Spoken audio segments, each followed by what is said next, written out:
xa silandela uYesu abaninzi apha eAfrika bathi silahlekile, silandele into esikentshona, into yasentshona ezinabamhlophe ezinabelungu. Entshona thina sithathe izwi kaThixo, sithathe umqulu, sithathe iBhayibhile.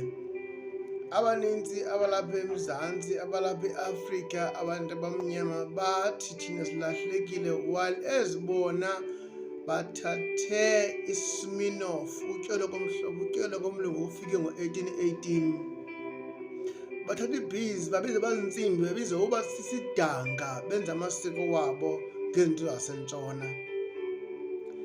Bathatha imali baxabana ngabo, bathatha intsimbi baxabana ngazo. Njengoko nisazi uba kwakho imfazwe kwakuthiwa yimfazwe yezembe kwaXhosa kudala, kubulawana ngezembe elizinabelungu.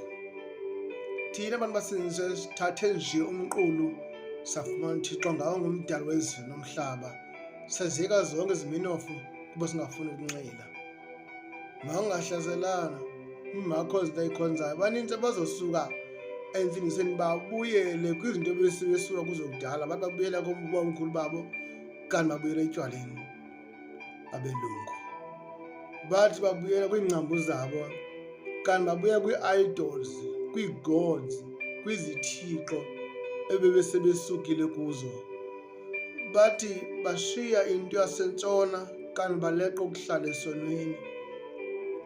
Bathi bayeka intando yabantu abamhlophe abangabelungu kanti baleqa ukuhlala kwi-iniquity, kukungafuni ukusuka nokususwa esonweni, behlale ngokunyanzeleka esonweni esingekho rayithi, besifa kabuhlungu.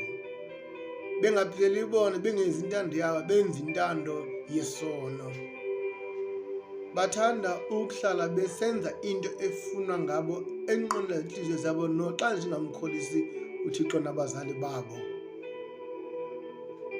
Masiguqukeni, lixesha lokugqibela. Amen.